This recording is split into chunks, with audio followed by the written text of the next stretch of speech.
नमस्कार दोस्तों, आप देख रहे हैं तेजस न्यूज और यह है हमारा विशेष कार्यक्रम चर्चा में।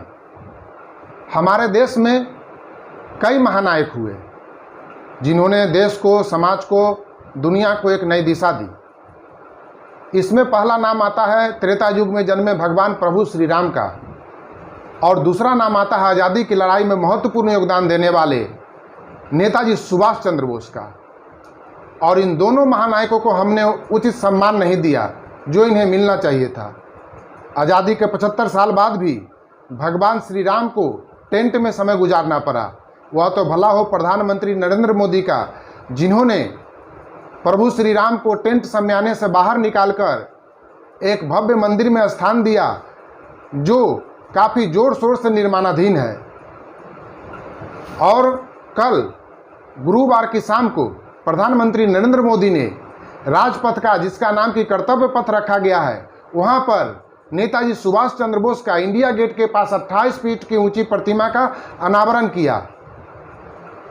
नरेंद्र मोदी ने कर्तव्य पथ और उस प्रतिमा को बनाने वाले श्रमिकों को गणतंत्र दिवस में आमंत्रण भी किया और उनसे जाकर स्वयं मुलाकात भी की।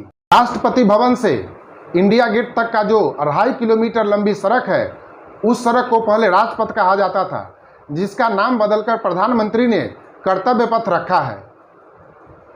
इंडिया गेट के पास पहले सिर्फ एक अमर जवान ज्योति हुआ करता था, लेकिन अब नरेंद्र मोदी ने वहां नेशनल वार मेमोरियल बनवाया और साथ में नेताजी सुभाष चंद्र बोस का 28 फीट ऊंची प्रतिमा का भी अनावरण किया। नेताजी को हम लोगों ने, नेताजी जिन्होंने आज़ादी से पहले ही अंडमान निकोबार को अंग्रेज़ों की गुलामी से आज़ाद करवाया, उन्हें हम लोगों ने भारत रत्न के लायक भी नहीं समझा।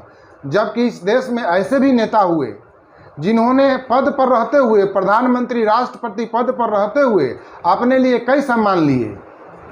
डॉक्टर सर्वपल्ली राधाकृष्णन ने उपराष्ट्रपति पद पर रहते हुए अपने लिए भारत रत्न का सम्मान लिया और राष्ट्रपति पद पर रहते हुए अपने जन्मदिन को शिक्षक दिवस के रूप में मनाना चालू करवा दिया।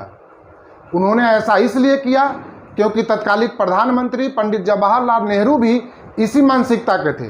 पंडित जवाहरलाल नेहरू ने भी प्रधानमंत्री पद पर रहते हुए अपने लिए भारत रत्न ले लिया। अगर आज के समय में प्रधानमंत्री नरेंद्र मोदी अपने लिए भारत रत्न की उपाधि ले लें तो इस देश में तो तूफान ही आ जाएगा, कई लोगों का तो कलेजा ही फट जाएगा। खैर, नरेंद्र मोदी ने भारत रत्न की उपाधि अपने लिए तो नहीं ली, लेकिन हमारे जो महान अमर स्वतंत्रता सेनानी हैं नेताजी सुभाष चंद्र बोस, उनके लिए कई काम जरूर किए हैं। उनका मूर्ति अनावरण करके इंडिया गेट को अब जाकर देखने लायक एक जगह बना दिया है। एक तरह से एक तीर्थस्थल जो कि नेताजी को मानने वाले, उनको प्यार करने वाले हर लोगों के लिए वहाँ जाना जरूरी बन गया। हमारे देश में आज़ादी के 75 साल बाद भी कई जगहों, कई स्थानों का नाम अंग्रेजों और मुगलों के नाम पर है, जो हमें गुलामी की दास्तां को याद करवाता है। यह बहुत ही खराब, दुखदाई और निंदनीय है कि आज़ादी के 75 साल बाद भी हम अपने देश का, अपने स्थान का, अपने स्टेशन का नाम अंग्रेजों के नाम पर और मुगलों के नाम पर रखे हुए हैं, जो कि इतने बरस हमारे ऊपर शासन किया। क्या हम उनकी गुलामी को याद रखना चाहते हैं?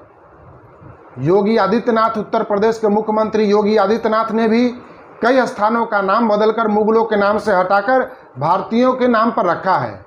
उन्होंने, योगी आदित्यनाथ ने इलाहाबाद का नाम बदलकर प्रयागराज रखा और मुगल सराय स्टेशन का नाम बदलकर पंडित दीनदयाल के नाम से रखा।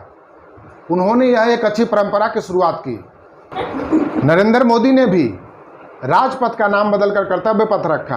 हालांकि बहुत लोगों को यह भी खराब लगता होगा। खैर, अपनी अपनी सोच है। तो इस देश में नेताजी सुभाष चंद्र बोस को उचित सम्मान मिलना चाहिए, जो कि उन्हें आज तक नहीं मिला। उन्हें भारत रत्न मिलना चाहिए।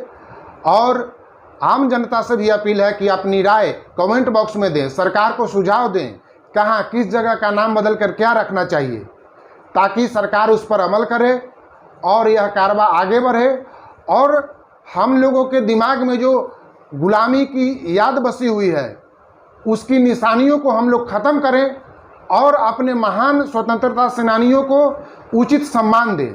वीडियो अगर अच्छा लगे तो इसको लाइक करें, शेयर करें। धन्यवाद। आप देखते रहिए तेजस न्यूज़।